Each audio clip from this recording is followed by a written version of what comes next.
आज दिनांक 11 अक्टूबर 2021 को बस एक कदम फाउंडेशन स्वयंसेवी संस्था जो कि समाज में महिलाओं के हित में स्वावलंबन एवं उनके अधिकारों पर कार्य कर रही है।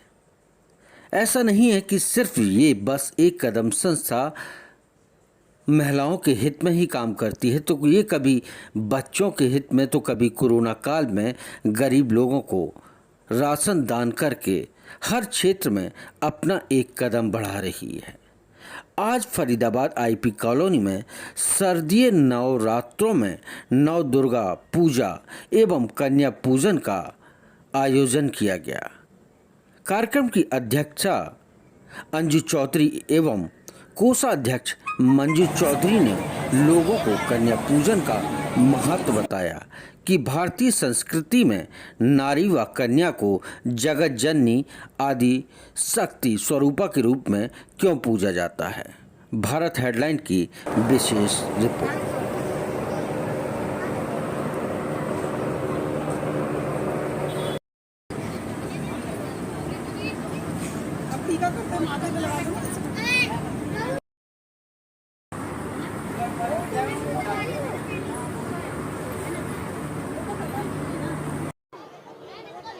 हम हर महिला को एक और चीज़ बताना चाहते हैं जो हर महिला में विद्यमान होती है, पर अवगत कोई महिला हो पाती है इन चीज़ों से, क्योंकि हमारा पुरुष प्रधान समाज रहा है। तो हमारी जो सभी औरतें हैं, महिलाएं हैं, कन्याएं हैं, बेटियां हैं, हम उनको ये बताना चाहते हैं, नारी मौका पड़ने पर 3 देवियाँ उसमें विद्यमान होती हैं। लक्ष्मी, और जब विपत्ति के समय वो काली का रूप धारण करती है, और सरस्वती जब वो अपने बच्चों को, अपने परिवार को संस्कार देती है, तो उसमें एक सरस्वती विद्यमान होती है। तो हर महिलाओं में 3 देवियां हमेशा विद्यमान हैं, उन्हें महसूस करने की आवश्यकता है। बिल्कुल। धन्यवाद, आप लोग यहाँ पे आए हमें सहयोग करने के लिए। आज इन सब कन्याओं को यहाँ पे बुला के उनका पूजन करना, उन्हें आदर देने का एक हमारा बहुत बड़ा महत्व है।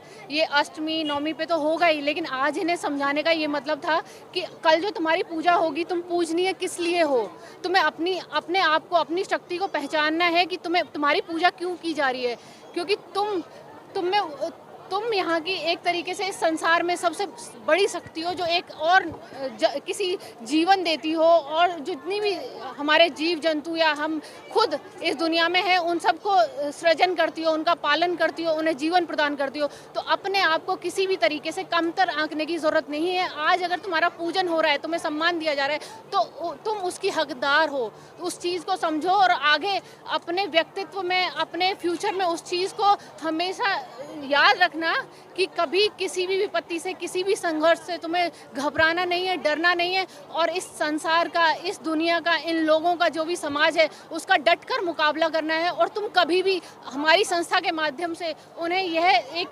बात की प्रेरणा मिलती है, सहयोग मिलता है कि तुम कभी भी अपने आप को विपत्ति के समय अकेले मत समझना। हमारी संस्था जैसी और भी संस्थाएं हैं, और तुम इतने शक्तिशाली हो, हम भी तुम्हारी मदद के लिए हमेशा तैयार हैं, लेकिन तुम झुकने से पहले एक बारी सोच जरूर लेना कि तुम्हें उठ के लड़ना चाहिए।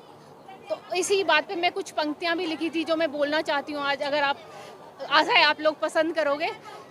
तू दुर्गा है, तू काली है, इस जग की पालनहारी है, तुझ में ही उसका वास है, तू जिंदगी की आस है, क्या डर तुझे, तू स्वयं आदि शक्ति है, तू भक्त है, तू ही भक्ति है, तू ही भक्त है, तू ही भक्ति है। क्योंकि आज जिसकी हम भक्ति कर रहे हैं वो भी एक माता है, और जो भक्त बन के आज खड़े हैं वो भी एक माता है।